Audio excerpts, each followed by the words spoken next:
इंदौर में बंगाली चौराहा स्थित निर्माणाधीन फ्लाईओवर ब्रिज को लेकर जारी विवाद थमता दिखाई नहीं दे रहा है। इस मुद्दे पर सभी जनप्रतिनिधि पीडब्ल्यूडी अधिकारियों के खिलाफ दिखाई दे रहे हैं। यही वजह है कि अब यह मामला शासन स्तर तक पहुंच चुका है। इंदौर के बंगाली चौराहा स्थित निर्माणाधीन फ्लाईओवर ब्रिज को लेकर अधिकारियों और जनप्रतिनिधियों के बीच का विवाद तूल पकड़ता जा रहा है। सोमवार को सांसद शंकर लालवानी क्षेत्रीय विधायक महेंद्र हार्डिया भी मौके पर पहुंचे और चौराहे के मध्य क्षेत्र में स्थापित किए जाने वाले संभावित पिलर पर अपना विरोध जाहिर किया। सांसद शंकर लालवानी का कहना है कि ब्रिज के निर्माण के दौरान ही अधिकारियों को सुझाव दे दिए गए थे। साथ ही साथ यह भी साफ कर दिया गया था कि तकनीकी तौर पर अन्य रास्ता अख्तियार कर ब्रिज का निर्माण किया जाए। सांसद शंकर लालवानी खुद इस बात को स्वीकार कर रहे हैं कि तमाम सुझावों और जानकारियों के आदान प्रदान के बावजूद भी अधिकारियों ने इस पर ध्यान नहीं दिया। यही वजह है कि अब इस ब्रिज निर्माण से जुड़े विवाद का पटाक्षेप शासन स्तर से नहीं होना है। जब पीडब्ल्यूडी ने ये डिजाइन बनाई थी तो बहुत सारे समाचार पत्रों में इसकी प्रतिक्रिया हुई थी कि इस ब्रिज की कास्ट कम है, उसकी ज़्यादा है। लेकिन मैंने उस समय कहा था, लेकिन उस समय मुझे लगता है अधिकारियों ने ध्यान नहीं दिया होगा कि क्यों उस ब्रिज की कास्ट ज़्यादा है और इसकी कम है। हमको कॉस्ट पे नहीं जाना, हमको लोगों की सुविधा पे जाना है। अगर बीच में पिलर आएंगे तो ट्रैफिक में असुविधा होगी, दुर्घटनाएं होगी। तो इसका स्पान बढ़ाना चाहिए और ये लगातार अभी से नहीं, तब से ही मांग कर रहे हैं। और मुझे ध्यान है कि जब पीडब्ल्यूडी के पीएस और वरिष्ठ अधिकारियों को सांसद बनने के तुरंत बाद मैंने बुलाया था और जो हमारे विशेषज्ञ हैं उनकी हमने एक मीटिंग भी की थी। मेरे कार्यालय पर मीटिंग हुई थी और सभी विषयों पर चर्चा हुई थी। उन्होंने कहा था कि हम इस पर विचार करेंगे क्योंकि इसमें कुछ टेंडर कंडीशन को परिवर्तन करना पड़ेगा, उसको लेकर हम विचार करेंगे। और मुझे लगता है हमको इस ओर हम ध्यान दे रहे थे कि वो उन्होंने समझा होगा, करा होगा। लेकिन बाद में जब चर्चा निकली तो मालूम पड़ा कि उन्होंने इसमें परिवर्तन नहीं किया गया।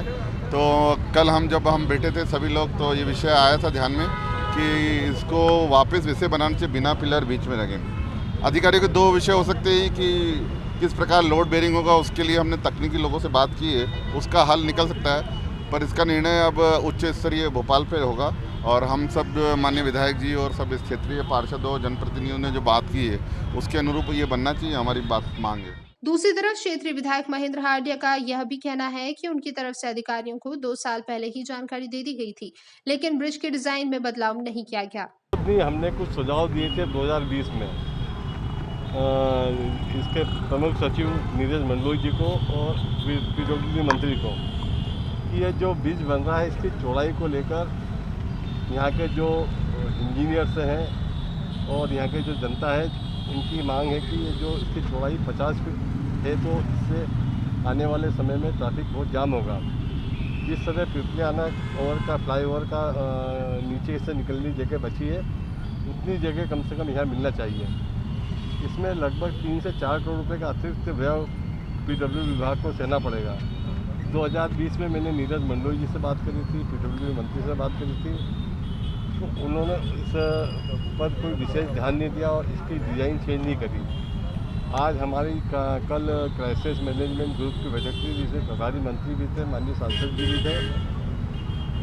तो हमने ये बात भोपाल तक पहुँचाई है। भोपाल में माननीय मुख्यमंत्री जी से, माननीय प्रभारी पीडब्ल्यूडी मंत्री से बात करके इसके जो अतिरिक्त राशि का खर्च होना 3 से 4 करोड़ रुपया वो राशि विभाग को ठेकेदार को दिलाई जाएगी ताकि इसका स्पान ठीक हो और भविष्य में किसी प्रकार की आवागमन में कोई दिक्कत नहीं हो।